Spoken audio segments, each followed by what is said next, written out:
প্রশংসার শব্দকোষ মহান আল্লাহ পাক রব্বুল ইজ্জতের দরবারে আল্লাহ তাআলা আমাদেরকে একটি পরিচয় দান করেছেন। এই পৃথিবীর মধ্যে মানুষ বহু নামে, বহু জাতিতে, বহু বংশে পরিচিত, কিন্তু সব নাম, সকল বংশ, সকল জাতির যে নামকরণ করে আমরা নিজেদেরকে পরিচিত করি, সকল পরিচয় প্রদানের অনুমতি কিন্তু আল্লাহ তাআলা দেন। এই আসমানের নিচে জমিনের উপরে আল্লাহর সৃষ্টির সেরা জীব আশরাফুল মাখলুকাত আদম সন্তান ইনসান কি নামে পরিচিত হবে? সকলের সম্মিলিত কোন নামে তাদেরকে ডাকা হবে, এই নামটা কিন্তু আল্লাহ তাআলা সিলেক্ট করে দিয়েছেন অলরেডি অনেক আগেই। জোরে বলেন আলহামদুলিল্লাহ। নামটা কি?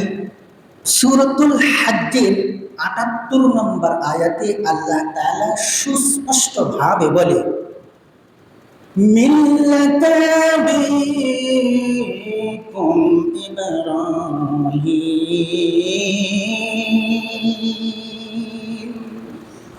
হুয়া সাম্মাকুমুল মুসলিমিন। বলেন সুবহানাল্লাহ। আল্লাহ পাক রব্বুল আলামিন সূরাতুল হজ্জের ৭৮ নম্বর আয়াতে সুস্পষ্টভাবে জানিয়ে দেন, তোমরা এই পৃথিবীর মধ্যে কোন নামে পরিচিত হবে? গোটা পৃথিবীর সকল জাতি ধর্ম বর্ণের মধ্যে তোমাদেরকে কোন নামে ডাকা হবে? এই নামটি আমি আল্লাহ সিলেক্ট করে দিয়েছি, আর তা হলো যেটা তোমাদের পিতা ইব্রাহিম আলাইহিস সালাতু ওয়াস সালাম নির্ধারণ করেছে মুসলমান হিসেবে। জোরে বলেন সুবহানাল্লাহ। আপনি যাই বলেন না কেন প্রিয় বন্ধু আমার, সবার আগে আমাদের পরিচয় আমরা মুসলিম। আমাদের পরিচয় কি? আমরা মুসলিম।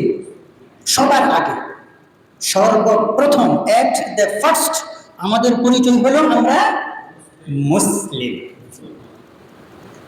তারপরে আপনার জাতীয়তা, বংশমর্যাদা ইত্যাদি ইত্যাদি লকব উপাধি আপনি আল্লাহ তাআলার দৃষ্টিকোণ থেকে বৈধ, তা আপনি আপনার পরিচয়ের ক্ষেত্রে লাগাতে পারেন, কিন্তু সর্বপ্রথম আমাদের পরিচয় কি? আমরা মুসলমান, মুসলিম।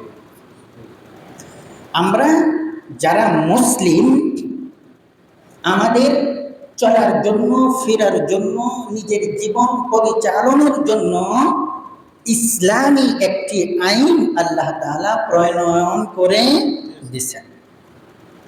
সে অনুযায়ী আমাদেরকে চলতে হবে। সেই আইন থেকেই আমরা জানতে পারি, কালামে পাকের সূরা হজ্জের ৭৮ নম্বর আয়াতে আল্লাহ তাআলা সর্বপ্রথম আমাদের পরিচয় দেওয়ার কথা বলেছেন মুসলিম, মুসলমান হিসেবে। জোরে বলেন সুবহানাল্লাহ। দ্বিতীয়ত, প্রথমত আমাদের পরিচয় আমরা মুসলিম, দ্বিতীয়ত আমাদের পরিচয় আমরা বাঙালি। কথা ঠিক আছে কিনা? দ্বিতীয় নাম্বার আমাদের পরিচয় কি? আমরা বাঙালি। যেহেতু একটি স্বাধীন সার্বভৌম বাংলাদেশের সীমানার মধ্যে আমরা বাস করি, তাই আমরা বাঙালি। একেবারে সুস্পষ্ট কথা হলো, আমরা শুরুতেই বাঙালি না। শুরুতে হলো, প্রথম হলো আমরা মুসলিম, তারপর হলো আমরা বাঙালি। যদি মুসলমানের মুসলমানিত্ব টিকিয়ে রাখার জন্য বাঙালি আনা কোনো কর্ম, কোনো কাজ আমাদেরকে বাদ দিতে হয়, তাহলে অথবা কোনো আদেশ নির্দেশ যদি আমাদেরকে অ্যাভয়েড করতে হয়, যদি অস্বীকার করতে হয়, তথাপিও আমরা নিরুপায়। কারণ আমরা প্রথমত মুসলিম, দ্বিতীয়ত বাঙালি।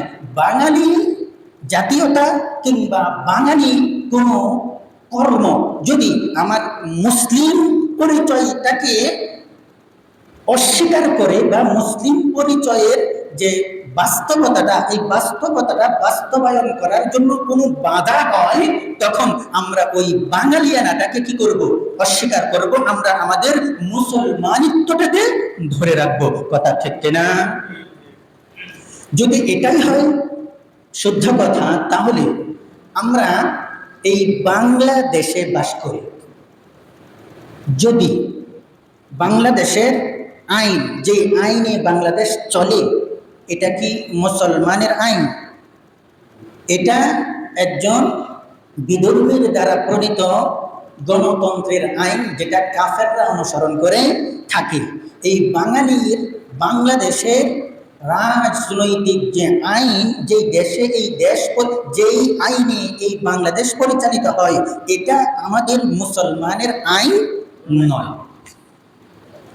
ফলে একজন বাঙালি হিসেবে যতক্ষণ পর্যন্ত ওই আইন আমার মুসলমান পরিচয়টাকে অস্বীকার না করে, আমার মুসলমান পরিচয় ধারণ করে রাখতে গিয়ে আমাদের যা যা করতে হয় ওই সকল কাজে ওই বাঙালির আইন যদি আমাকে বাধা না দেয়, তাহলে আমি বাঙালি।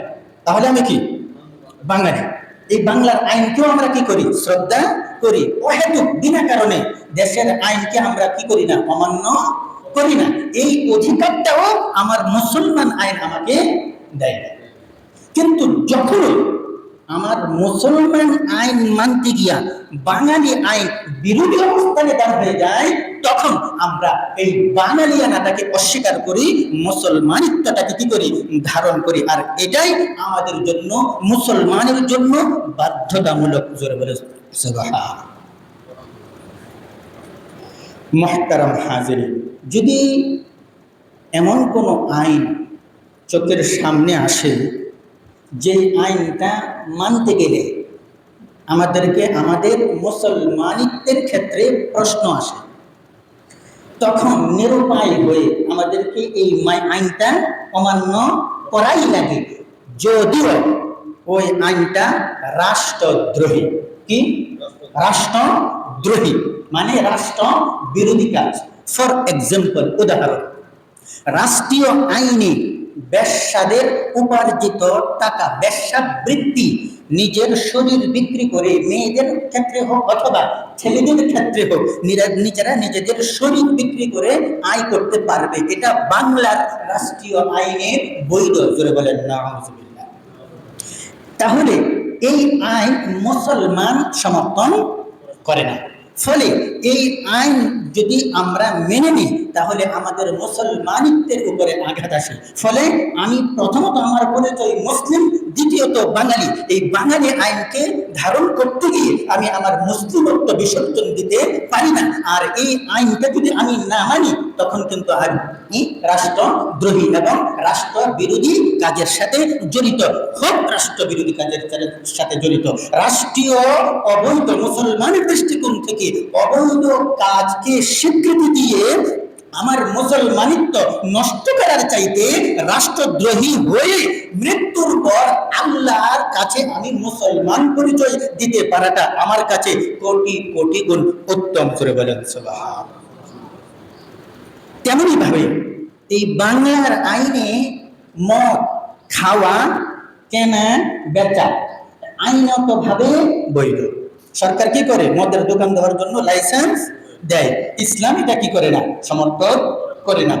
ফলে যেই যেই কাজগুলি ইসলাম সমর্থন করে না, ওই কাজগুলি আমাদের সমর্থন করার মতো কোনো সুযোগ আমাদের নাই। কারণ আমাদের সর্বপ্রথম পরিচয় আমরা মুসলিম, দ্বিতীয় পর্যায়ে আমাদের পরিচয় হলো বাঙালি। বারবার আমি কথাটা বলছি, প্রথম পরিচয় আমি মুসলিম, দ্বিতীয় পরিচয় হলো আমি বাঙালি।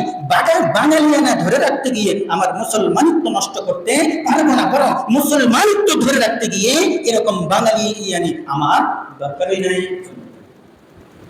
মুহতারাম হাজিরিন, তাই যদি বক্তব্য দিতে গিয়ে, কথা বলতে গিয়ে রাষ্ট্রের বিরুদ্ধেও চলে যায়, কিছু করার নাই। রাষ্ট্র কখনো কখনো এমন কিছু কার্যকলাপ করে, আমরা তো সবসময় ঠোঁট ছেলাই রাখি, অধিকাংশ ক্ষেত্রে আমরা আমাদের ঠোঁটগুলি বন্ধ করে রাখি, কিন্তু কিছু কিছু ক্ষেত্র সামনে চলে আসে, তখন যদি ঠোঁট বন্ধ করে রাখি, তখন আমার যে আল্লাহ এই ঠোঁটগুলি দান করছে এর জন্য জবাব দিই। মুহতারাম হাজিরিন, আমি আপনাদেরকে একটা ইনফরমেশন দিই, একটি তথ্য দিই।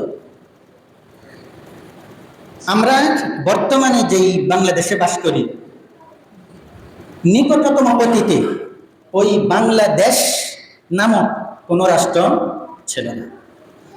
নিকটতম অতীতে ওই বাংলাদেশ ভূখণ্ডটা উপমহাদেশ ভারত তথা ইন্ডিয়ার অন্তর্ভুক্ত ছিল।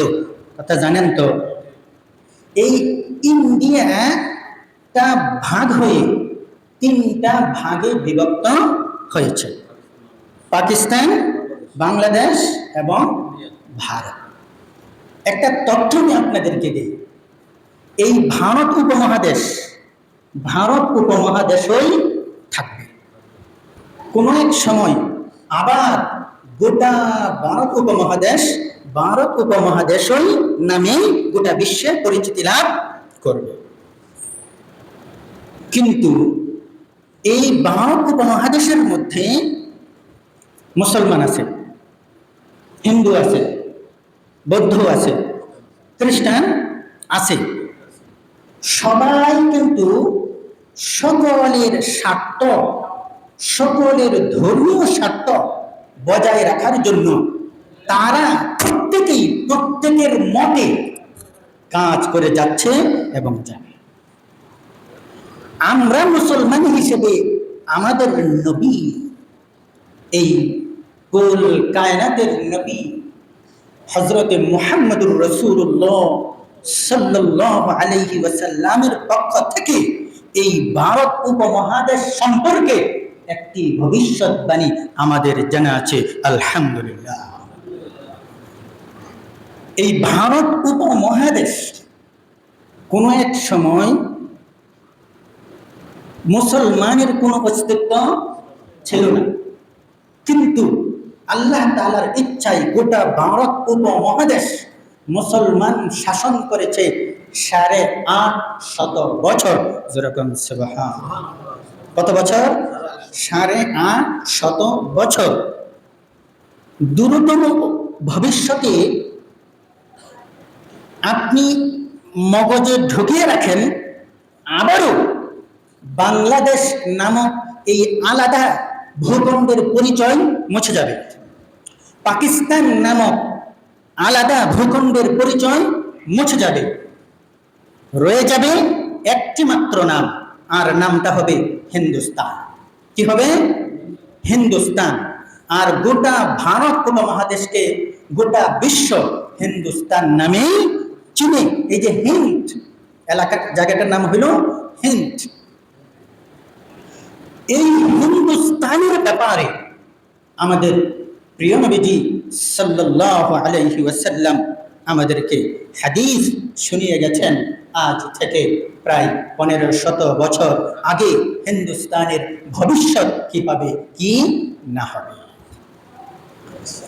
আসুন আমরা হাদিসটা তিলাওয়াত করি। হাদিসটা এসেছে ইসলামিক ফাউন্ডেশন থেকে প্রকাশিত সুনানে নাসাই 3117 নম্বর হাদিস, আল ফিতান 1237 নম্বর হাদিস।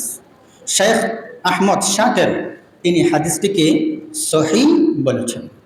হাদিসটি হলো عن أبي هريرة رضي الله تعالى عنه قال وعدنا رسول الله صلى الله عليه وسلم غزوة الهند فإن أدركتها أنفق فيها نفسي ومالي وإن قتلت كنت أفضل الشهداء وإن رجعت فأنا أبو هريرة المحرر।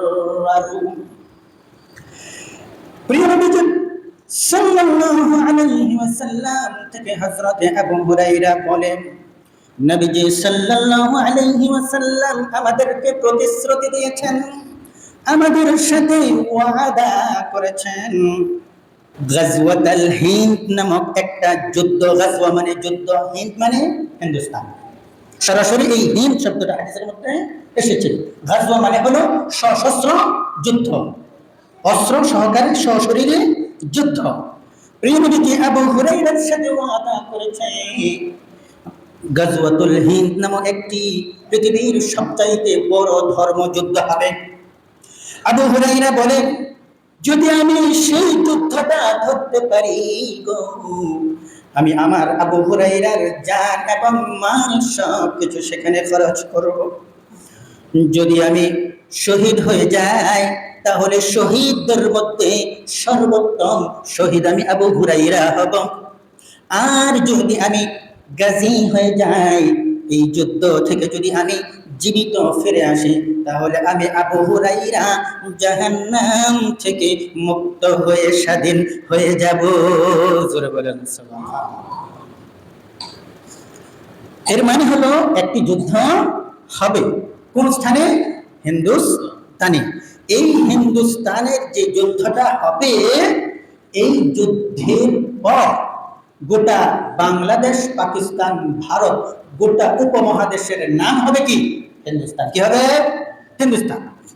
এবং এই যুদ্ধের মধ্যে মুসলমানরা বিজয়ী হবে। জোরে বলেন সুবহানাল্লাহ।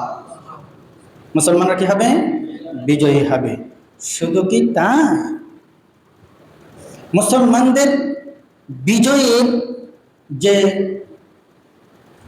সর্বশেষ ফলাফলটা, এই ফলাফলটা খুব সহজে বোঝার জন্য পরবর্তীতে আমি একটি হাদিস আপনাদেরকে শোনাচ্ছি, একদম ক্লিয়ার হয়ে যাবে বিজয়টা, মুসলমানের বিজয়টা কেমন হবে, কখন হবে।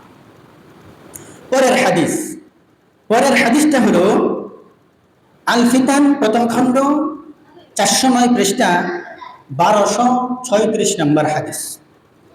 সেটাও হযরতে আবু হুরায়রা রাদিয়াল্লাহু তাআলা আনহু থেকে বর্ণিত। তিনি বলেন, قال رسول الله صلى الله عليه وسلم وذكر الهند। আবু হুরায়রা বলে, প্রিয় নবীজি হিন্দুস্তানের ব্যাপারে আমাদের সাথে উল্লেখ করলেন হিন্দুস্তানের বিষয়। فقال لا يغزون الهند لكم جيش। অবশ্যই অবশ্যই নিঃসন্দেহে হিন্দুস্তানে একটি বড় ধর্মযুদ্ধ হবে, তোমাদের জন্য একটি সশস্ত্র সেনাবাহিনী থাকবে। ইয়াফতাহুল্লাহু আলাইহিম, আল্লাহ তাআলা বিধর্মীদের উপর ছোট্ট ওই সেনাবাহিনীকে বিজয় দান করবে। হাত্তা ইয়াতু বিমুলুকিহিম মুগাল্লালিনা বিসসালাসিলি।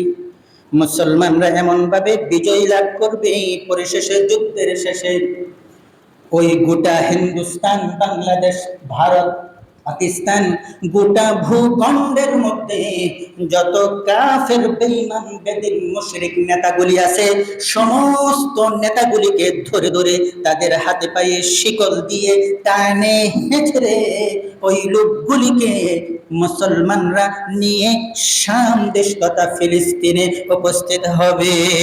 জোরে বলেন সুবহানাল্লাহ। কোথায় নিয়ে যাবে? ফিলিস্তিন নিয়ে যাবে। এই যুদ্ধটা পরিচালিত হবে কোথায় থেকে? ফিলিস্তিন থেকে। কোথায় থেকে? ফিলিস্তিন থেকে। এই যুদ্ধের মূল নেতৃত্বের চাবিকাঠি থাকবে কোথায়? ফিলিস্তিন। এবং বলা হয়েছে সর্বোচ্চ নেতা হবে ইমাম মাহদী আলাইহিস সালাতু ওয়াস সালাম। ইয়াগফিরুল্লাহু যুনুবাহুম, আল্লাহ ওই গোটা সেনাবাহিনী যারা বেঁচে থাকবে প্রত্যেকটা মুজাহিদকে আল্লাহ ক্ষমা করে দেবে। ফায়ানসারিফুনা হিনা ইয়ানসারিফুনা ফায়াজিদুনা ইবনা মারইয়ামা বিশাম। এই লোকগুলিকে গ্রেফতার করে শিকলে বেঁধে নিয়ে গিয়ে ফিলিস্তিনে যখন মুজাহিদরা উপস্থিত হবে, সেখানে গিয়ে হযরত ঈসা আলাইহিস সালাতু ওয়াস সালাম আসমান থেকে নাজিল হয়েছে, অবতরণ হয়েছে, ওই মুজাহিদ গিয়া দেখতে পাবে।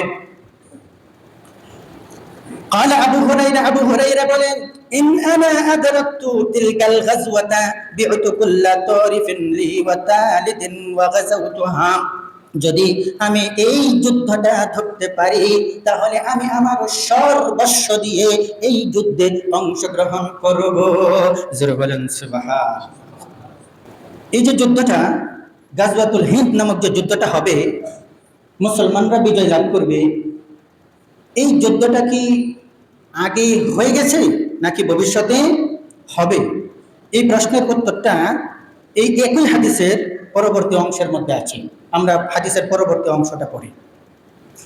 فإذا فتح الله علينا وانصرفنا فأنا أبو هريرة المحرر يقدم الشماء فيجد فيها عيسى ابن مريم। হযরত আবু হুরায়রা বলে ফাইদা ফাতাহাল্লাহু আলাইনা, আমি আবু হুরায়রা যদি যুদ্ধটা ধরতে পারি তাহলে আল্লাহ তাআলা এই যুদ্ধটার মধ্যে আমাদেরকে বিজয়ী করার পরে ইয়াকদামুশ শামা, তাহলে ওই আবু হুরায়রা যুদ্ধে জয়ী হয়ে শাম দেশে যাবে। কোথায় যাবে? শাম দেশে যাবে। শামের বর্তমান নাম ফিলিস্তিন, বর্তমান নাম ফিলিস্তিন, গাজা। শামে যাবে।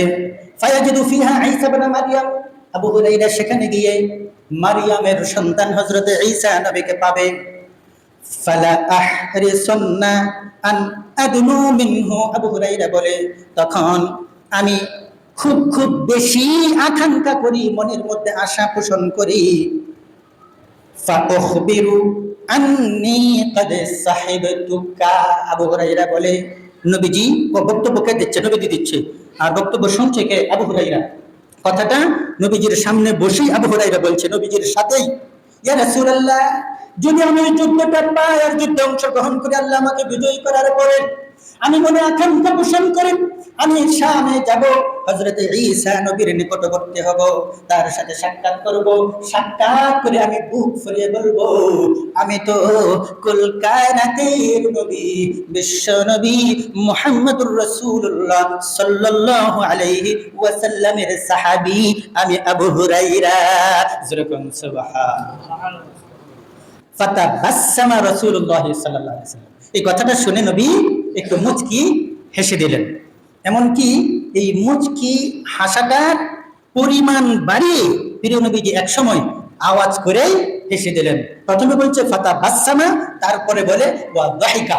তাবাসসুম মানে মুচকি হাসি, আর দহক মানে হলো আওয়াজ করে হাসি। প্রথমে নবীজি মুচকি হাসি দিয়েছেন, পরের কথা শুনে নবীজি একটু আওয়াজ করে হেসে দিলেন আর বললেন, সুম্মা ক্বালা, তার বললেন, হাইহাতা হাইহাতা, ও আবু হুরায়রা, তুমি ওই যুদ্ধ পাবে না, ওই যুদ্ধটা অনেক অনেক পরে সংগঠিত হবে। জোরে বলেন সুবহানাল্লাহ। উম্মতে মুহাম্মাদি, এই গাজওয়াতুল হিন্দের যে দুটি হাদিস, এই হাদিস থেকে আমরা কি বুঝতে পারলাম? আমরা বুঝতে পারলাম আমাদের ভবিষ্যৎ, পরিশেষে আমরা কি থাকবো না? বাঙালি থাকবো না। আমরা আগে থেকেই মুসলিম, একটি স্বাধীন রাষ্ট্রে বাস করি তাই আমরা বাঙালি, বাংলাদেশে বাস করি তাই আমরা বাঙালি। এক সময় আমরা হিন্দুস্তানের বাসিন্দা হব এবং এই হিন্দুস্তান পরিচালিত হবে আল্লাহর আইনে। কিসের আইনে? আল্লাহর আইনে। তাই এটা আমাদের ভবিষ্যৎ, জানা ভবিষ্যৎ। রসুলের ভবিষ্যৎবাণীতে কি নাই? কোনো সন্দেহ নাই। যেহেতু আমাদের ভীষণ ও মিশন জানা আছে, আমাদের লক্ষ্য কোথায়, আমাদের ঠিকানা কোথায়, আমরা কোন জায়গায় গিয়ে স্টে করব, ততক্ষণ পর্যন্ত সেই লক্ষ্যে পৌঁছানোর জন্য আমাদের চেষ্টা করা লাগবে কি লাগবে না? এই লক্ষ্যে আমাদের কাজ করা লাগবে কি লাগবে না? প্রিয় নবীজি এবং আবু হুরায়রার কথা অনুযায়ী আবু হুরায়রা নিজে এই যুদ্ধে অংশগ্রহণ করার জন্য আকাঙ্ক্ষা পোষণ করেছে। নবীজি বলেছে, যুদ্ধে যারা অংশগ্রহণ করবে, যারা শহীদ হবে, সর্বোচ্চ শহীদ, শহীদদের মর্যাদার শ্রেষ্ঠতম শহীদ হবে। আর যারা জীবিত থাকবে তারা জাহান্নাম থেকে মুক্ত, গ্যারান্টি হয়ে যাবে যারা জীবিত থাকবে, যারা গাজী হবে। তাহলে এই লক্ষ্য বাস্তবায়নের ক্ষেত্রে যদি আমরা বর্তমান সময়ে এমন কিছু কাজ আমাদের চোখের সামনে ভাসে যা ওই লক্ষ্যে পৌঁছাতে আমাদেরকে বাধা দিবে, তখন ওই কাজকে বাধা দেওয়ার জন্য আমাদের নিজেদের জায়গা থেকে নিজেদের ক্ষমতা অনুযায়ী কাজ করা লাগবে কি লাগবে না?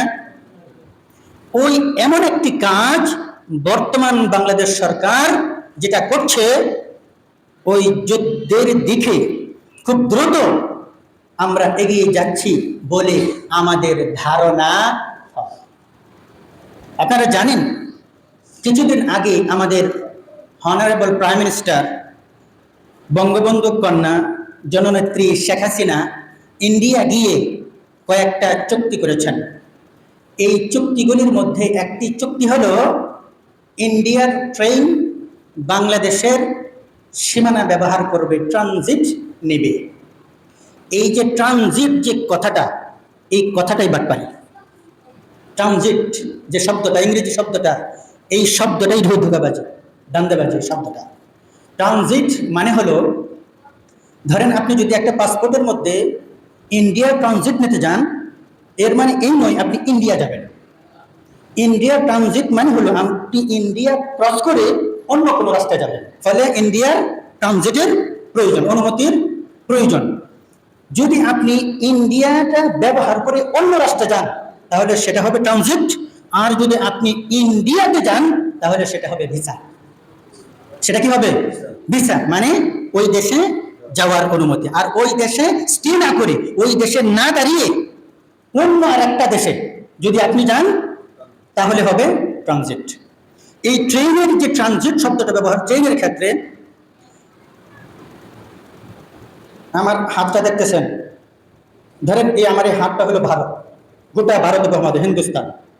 এই যে আঙ্গুলের চিপার মধ্যে যতটুকু জায়গা দেখতেছেন, এটা হচ্ছে বাংলাদেশ। মানে বাংলাদেশের 3 সাইডে ইন্ডিয়া, ভারত।